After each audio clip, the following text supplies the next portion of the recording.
जल कुकड़ी सास। रीना ब्याह कर ससुराल आती है। मुंह दिखाई की रस्में चल रही है। वाह कांता, तुम्हारी बहू तो बड़ी सुंदर है। हाँ भाई, चांद सूरज की जोड़ी है। अच्छा अब नजर मत लगाओ, रात बहुत हो गई है। सब अपने घरों को जाओ, बहू को भी आराम करना है। रीना मन ही मन खुश हो रही है। उसे अपनी सास पर प्यार आ रहा था, जो उसकी इतनी तारीफ सुनकर प्रसन्नता से फूली न समा रही थी। सास में उसे माँ दिखाई दे रही थी। मेहमान जाने लगते हैं। तभी एक आंटी उसकी सास से कहती है, बात सुनो कांता, सुंदर बहू मतलब बेटा छू, इसलिए जरा इसे अच्छी तरह समझा कर रखना।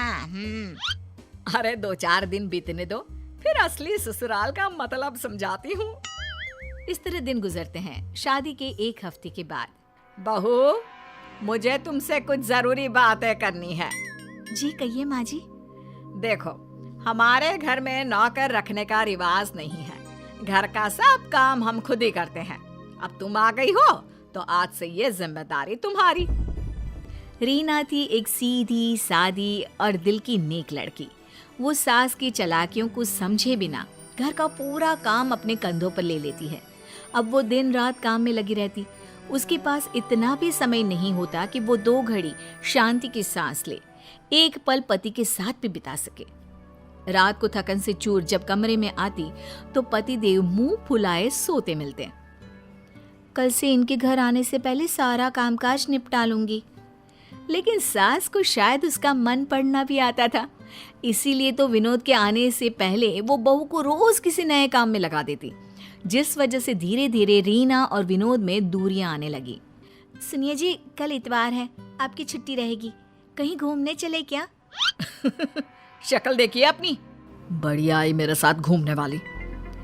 पति का ये कटाक्ष वो सहन नहीं कर पाती और रोने लगती है। अरे क्यों रोकर मनहूसियत फैला रही है? सही तो कह रहा है विनोद, पहले अपनी सूरत देख, फिर कहीं जाने की बात कर। शादी के शुरू के दिनों में तो लेकर जाते थे, फिर अब क्या हो गया? तब तुम मेरी पत्नी थी, घर की नौकरानी नहीं।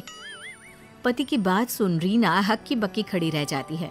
उसकी जुबान से एक शब्द भी नहीं निकलता।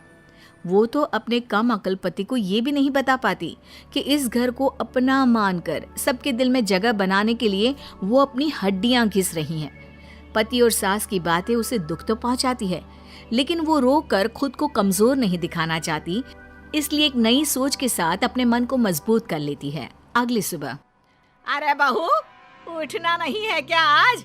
चल जल्दी से नाश्ता दे मुझे। 2-4 आवाजों के बाद भी जब बहू नहीं आती तो सास उसके कमरे का दरवाजा पीट डालती है। क्या है माँ, छुट्टी के दिन तो कम से कम सोने दो। कमरे में लेटी रीना मन में मुस्कुरा रही होती है। इधर सास को हैरानी होती है कि तड़के उठने वाली बहू को आज क्या हो गया। अब रोज यही होने लगता है। रीना के मन में होता तो काम करती, वरना सब यूं ही पड़ा रहता। फिर वो पति के आने से पहले सज धज कर तैयार हो जाती। अब लग रही हो ना वही पहले वाली रीना। आज कहाँ चलने का इरादा है? आज समुद्र किनारे चलते हैं। माँ, हम खाना बाहर ही खा कर आएंगे। ये सब देख कांता के दिल पर सांप लौट जाते हैं। वो अचानक बहू की ऐसी काया पलट देख सोच में पड़ जाती है। वाह रे, ये तो ऐसे पलटी जैसा गिरगिट। चलो वो तो अपना खून नहीं, पर बेटे ने भी माँ को झूठे मुंह ही सही साथ चलने को ना कहा। आने दो इनको, मैंने भी रंग में भंग ना डाला तो उसकी सास नहीं। रात गए जब वो दोनों घूम फिर कर आते हैं तो देखते हैं कि कांता ड्राइंग रूम में बैठी करा रही होती है। अरे क्या हुआ माँ, आप अभी तक सोई नहीं? तबीयत तो ठीक है ना? तबीयत को क्या होना है, बस शाम से कुछ खाया नहीं, खाली पेट चक्कर आ रहे हैं। बहू से कहना कुछ बना दे मेरे लिए। सास की बात सुनकर रीना किचन में चली जाती है।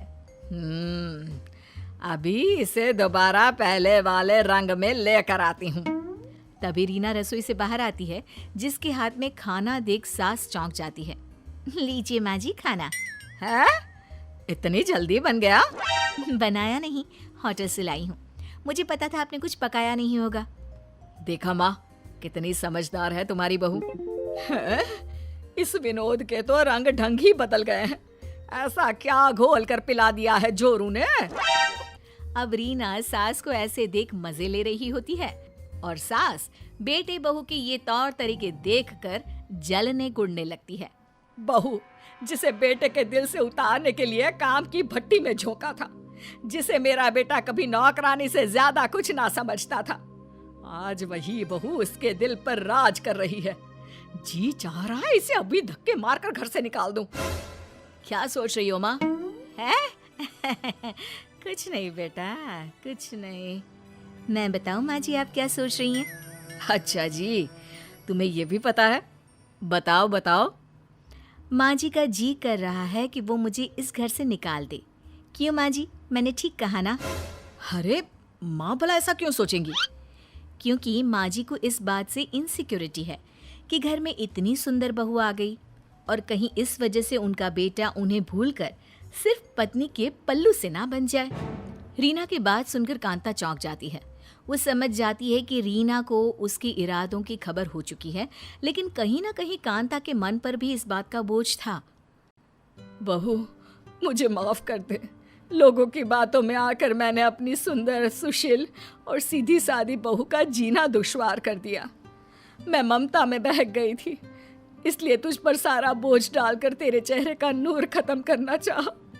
मुझे माफ कर दे बहू। सास की आंखों में पश्चाताप के आंसू आ जाते हैं, जिसे देख बहू और बेटा दोनों ही उसे गले लगा लेते हैं। रोइए मत माँ जी, और माफी भी मत मांगिए, गलती किसी की नहीं है। लेकिन बहू तुझे ये सब कैसे पता चला? मैंने छिपकर आपकी और पड़ोसन आंटी की बातें सुन ली थी। वैसे माँ, सुंदर बहू लाने का अरमान भी तो आपको ही था ना? अरे तो क्यों ना लाती? घर में कोई तो मुझे टक्कर देने वाला होना चाहिए ना। तुझसे तो उसकी उम्मीद नहीं कर सकती। अच्छा, अब सास बहू एक होकर मुझे फंसा रही हो? इस बात पर सब हंसने लगते हैं, जिसके बाद रीना सबके लिए चाय लेकर आती है और अच्छे माहौल में हंसी मजाक के साथ चाय की चुस्कियों के बीच गुजरे दिनों की बात करने लगते हैं। जैसे मैंने बिना सोचे समझे बस बहू को विलन समझ लिया। अगर कोई दूसरी होती तो शायद मेरे बेटे को मुझसे कहीं दूर ले जाती। पर आज मैं भगवान का लाख शुक्र अदा करती हूँ कि मुझे ऐसी बहू मिली है जिसने इतना सब होने पर भी समझदारी से काम लेते हुए सब कुछ संभाल लिया।